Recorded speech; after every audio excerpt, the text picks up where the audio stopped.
Today, I am very excited to share the podcast with Sam Pyne from On Tap Services, also known for his kick-ass marketing stuff he gives away at conferences, and George from Bara Electrical, also known for his stint on Big Brother.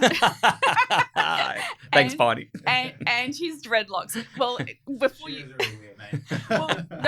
came, I said to Sam, I think it was a reality show, but I actually don't know what reality show. I just remember there was a little stint, and then he filled me in, and then I got permission to mention it. So, yeah. So, what would the guess have been if you had to guess? Definitely not SAS, mate. No, I don't know what it would have been. I don't know. I hadn't really gone that far, but I don't know. Cooking show maybe. Yeah, I'll take that. I don't know. Anyway, Big Brother. Yeah. How many years ago was it now? 8 years. Get out. So yeah, it's a bit of a unique head, so you can't forget it too much. No, well, I don't think it's changed since then. So that's the exact reason why it hasn't. True. Good. That's my marketing skill. Exactly, mate. Yeah. We've all got to have a point of difference. For sure. So what is great to explore today is the relationship between contractors and property managers. And you both have very strong interest in working together with property managers. That's why you are here. So we'll kickstart it with, how do you guys maintain a good relationship with property managers? I can kick that off. Look, I just think it's like anything, you're trying to build a good sort of trusting relationship where you have a mutual understanding for each other's roles. I think the better the understanding for how a property manager's job is or how it works, and likewise with a trade, from both point of views, sort of helps get an understanding for why people need certain information or why something was done a particular way. So from our point of view, we spend a lot of time trying to go in and see property managers on a regular basis, attend their weekly or monthly meetings, getting feedback, both good and bad, just to see how we can improve or areas we can do better, and likewise have discussions with them around information they provide so we can be more efficient in what we do. And just like anything, we're all people. We want to get to know people better, and then that gives you a better understanding for how they like to work and what you need to provide and all that sort of thing. So, and it's a very tough job for you guys, because I find that you are having to create the relationship with the property manager, not the agency, because it's the property manager that rules the roost, I find, in making the decision on who they use. Yeah, 100%. So, George, what's your experience with property managers, and how do you maintain that good relationship with them? Yeah, look, I reckon there's like 3 key things for us. It's knowledge, honesty, and being up to date with technology.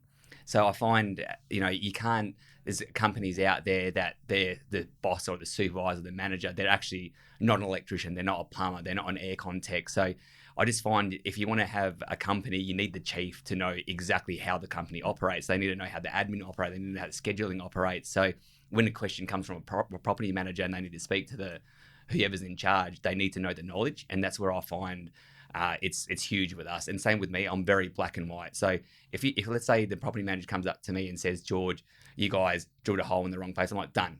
We stuffed up. We'll fix it. Like, let me handle it. I'll get it sorted. So just taking ownership of when a mistake's done, taking ownership of if they want something done, or let's say there's something done from a property manager that was a mistake on their behalf. If they're a good client, we want to help you too. So we want to keep that relationship 2 ways. So that's how I find keeping the relationship really maintained. So yeah, I have to admit that's a real big thing with us, because we've had times where we've made a mistake and maybe sent out a plumber when we should have sent out an electrician. Mm-hmm. And when you've got that good relationship with your tradespeople, they quite often, and I would never expect them to do it all the time, but every now and then they would say, oh, listen, you've actually sent out the wrong person. Don't worry about it. I'm not going to charge you, because they're looking after the property manager, and that's a good sign of a good relationship, I think. 100%. Yeah, it's a mutually beneficial relationship. So where both sides understand that it's best for both parties to help each other out in situations. Then it makes sense. And from our point of view,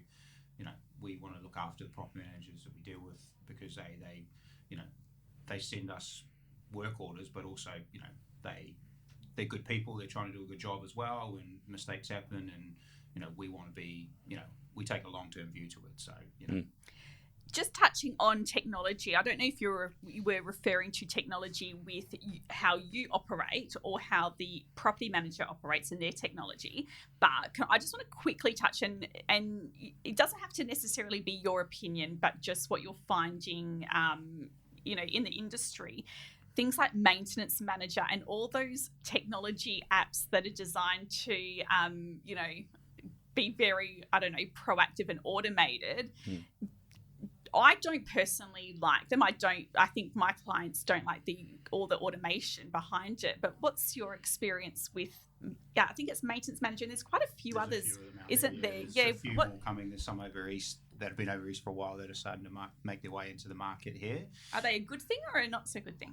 It's pretty. I don't hear too much positive from a trade. Look, we just get on board because it is what it is, and I think that's where it's going to continue to head.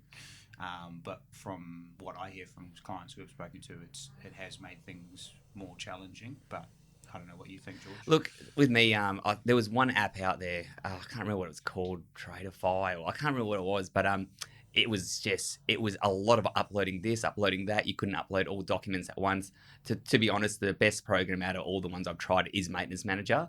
But the killer for us is obviously it's $6.50 or something per job. So we do a lot of annual checks. So we'll do a compliance check for $88 and we can't incorporate that cost. So that check is already at at its premium price for us, so we're losing money on that behalf. So if out of all the programs, I think Property Tree and Property Me, whenever we get a work order, that's by far for us the easiest to send our pictures back and all that kind of. There's less admin time on our behalf, that's for sure. Yeah, and I use Property Me, and I just think that you send off your work order. It's easy to follow up a work order, and then when the invoice has been received, it closes the job off. So you don't need to get any more complicated than that. Yep. Really. Agreed. Yeah. Yeah. So it will be interesting to see that space anyway. Now, also as a property manager, we often want our work prioritised because we're property managers. How do you guys react to that? Do you find that frustrating? Are we that demanding, or are we not too bad? I think it's not too bad. I think it goes back. You've got a good relationship with some.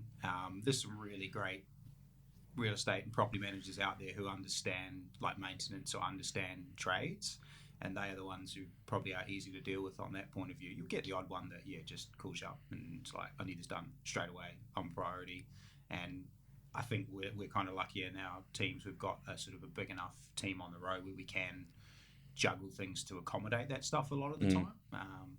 But yes, it does have its challenges. For sure. George, what do you reckon? Yeah, look, we've got same as Sam, we've got let's say 15 trade vans on the road, so we're pretty lucky. So we can jiggle, let's say, a job, let's say in Lansdale and Bullsbrook and Mandurah pretty well. But sometimes when they call us up, they'll be like, "Oh, there's a crack in a light switch." So it's not obviously that urgent. So we have to and the big thing is once you have that relationship, we can educate the property managers on what's urgent and what's not. But let's say an oven, a cooktop, a hot water comes through, 100% we prioritize that as an urgent no matter what. So we try and make your life a lot easier as well. So how do tradies work with and this is just more of a personal interest, do you have so many set jobs per day and then you always leave a couple of hours for emergencies, or is that a standard thing to do? Exactly. Yeah. Yep. Okay. Yep. That's what we do. Yeah, we book let's say the boys up for a 7-hour day, so we have 2-hour days lag time for all the urgents. We can mix and match their jobs around, so we always accommodate for that. Yeah, and we've got sort of north and south teams, and so we'll book half of them up for sort of half days, and we'll always maybe the 1 or 2 guys will only have 1 or 2 jobs on them because we know it's a little bit different on the electrical, but plumbing. Ours is, I reckon, out of the jobs we get through per day, 60% of them would need to be done that day. Well, they're going to be blocked toilets or taps that don't turn off. Yeah, so there's always space. You just know they're going to come, so you never book things fully because you'll just get yourself into trouble. That's it. Yeah. Ours is probably 20%. Yeah. There you go. Difficult tenants. So we've got a few difficult tenants in our books, and we quite often have to say to tradies, okay, when you go out there, don't talk to the tenant, just do the job straight in. But sometimes you get a few tradespeoples, and this is a frustration that property managers can sometimes have with contractors, is that they will give the tenant too much information. Yeah. So you go in there and let's say you fix some wiring or a block toilet, and then the contractor goes, oh, the owner should really replace the toilet because blah blah. It's like, well, no, just unblock the toilet. Yeah. So that's a frustration for us. I'm assuming you guys wouldn't do that, but it's what I say to our guys, and we do a lot of work around, because we're working with property managers and tenants day in day out. I think the guys have a good understanding for it, but my approach is polite but vague. It's very much, you're in there, you're being polite, but you're there on behalf of the property manager and the owner. So you're reporting back anything to them, and you're not making any suggestions as to, that needs to be replaced or that's unsafe or anything like that. It's you reporting back, and tenants will sometimes, try to get information out of you. So the guys just need to be aware of it. And if we find that a tenant's a little bit tricky when we're booking the job, we'll just put a little note in there to let the guys know, just to be aware. A little bit like the story I was telling you offline, where we've got a tenant who an older tenant who is larger and likes to be naked when contractors come. So we have to tell our contractors, this may happen, just go straight in, job done, and out of there. Don't tell Pyne what job this is. He'll be there. Book him into That's it. He'll come there with his top off. No, yeah, exactly.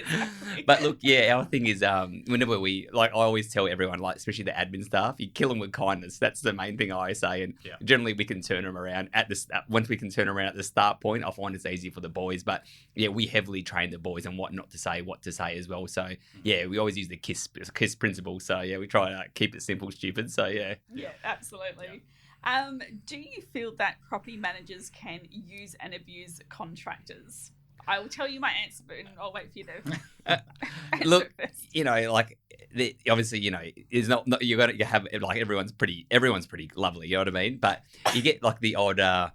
Let's say real estate that will come up to you out of nowhere, and they'll just be like, we need this job done today because apparently their electricians let them down, and that's the only time they use and abuse you. So it does get a bit tedious when you feel like you're getting used and beaten around the bush, but or they just approach you because they want a second quote every time. So it does happen. It's not too frequent, but it does happen. Yeah.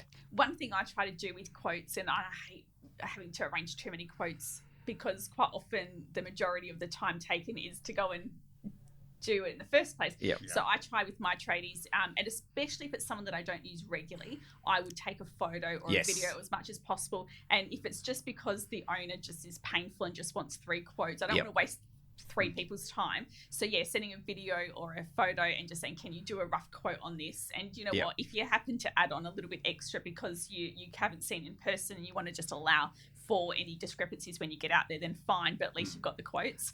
That's what I would rather do for someone who I don't use often. Exactly. If you can send us a picture, that's 1,000 words, same as a video and that kind of stuff. And look, sometimes I'll say, they'll be like, oh, we need a second or a third quote. I'm like, tell me what the previous electrician did. Don't tell me the price, but just tell me what he wrote, and I can give you an estimate on what I think it's going to be as well. So we're not trying to poach his work. That's unethical, but we're just trying to do it like that as well. I think that's a lot easier.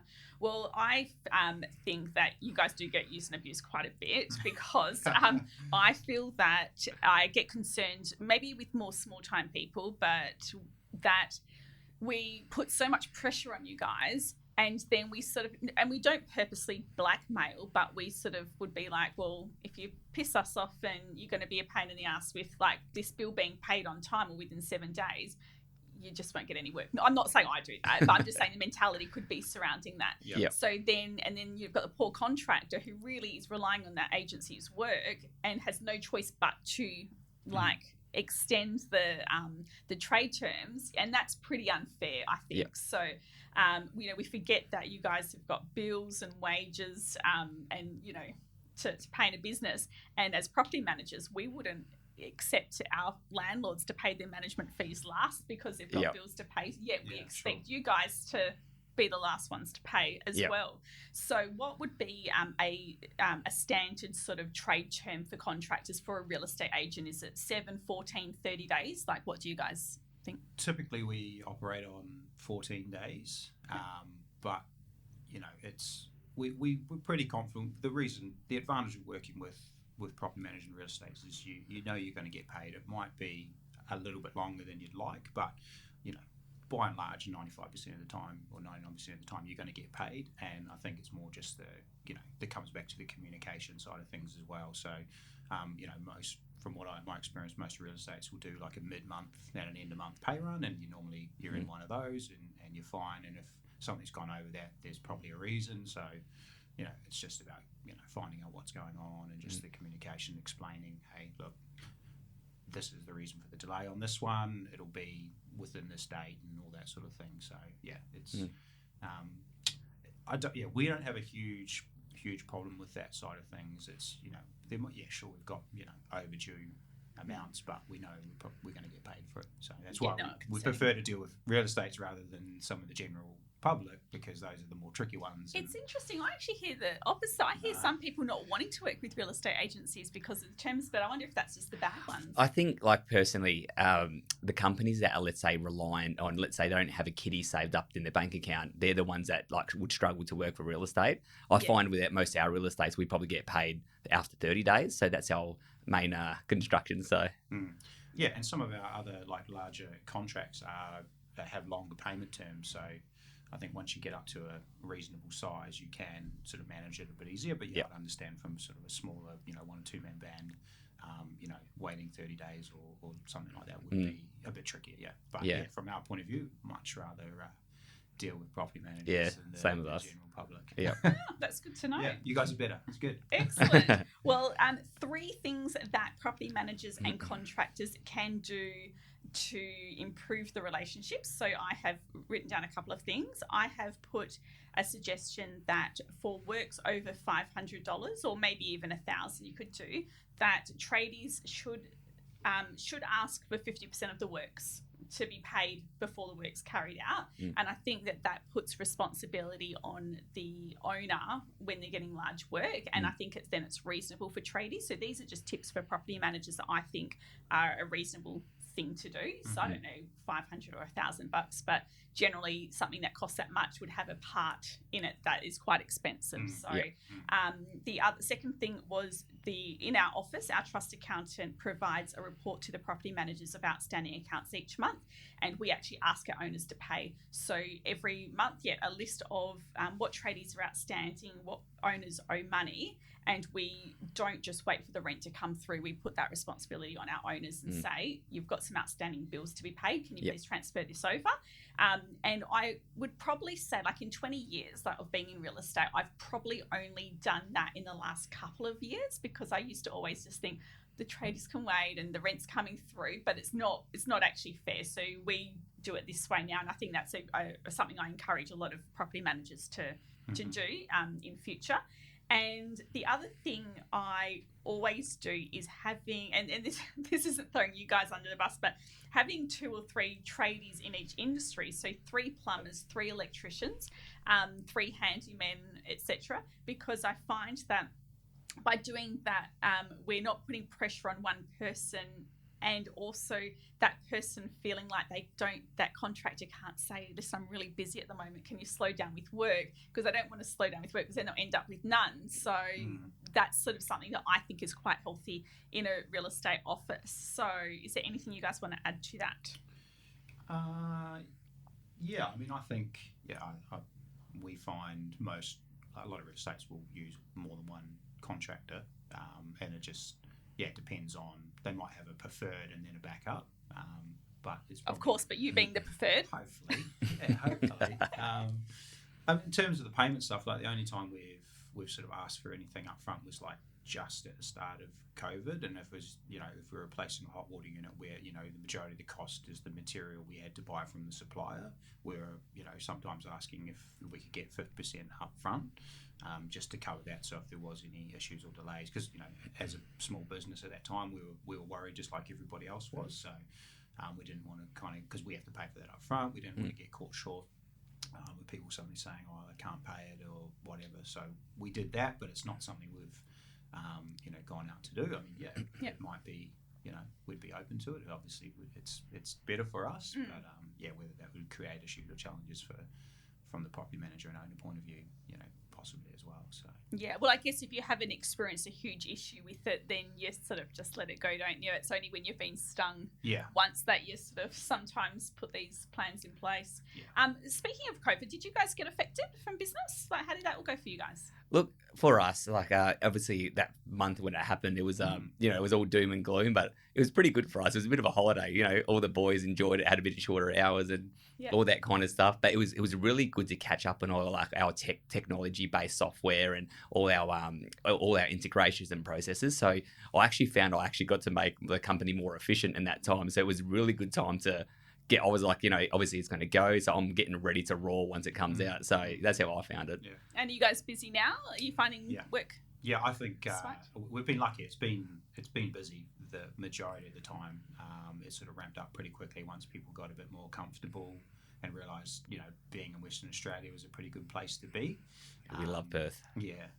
And, more tenants were at home and, more maintenance was required or whatever it may be. I don't know all the reasons for it, but yeah, it seemed to be really busy. And so when they're working from home, sitting at their desk and they can hear that that tap dripping that they just have always ignored. It's bugged them for a while, but now it's really annoying them, and they're like, "I want that fixed." So, and I want it fixed today. Yeah.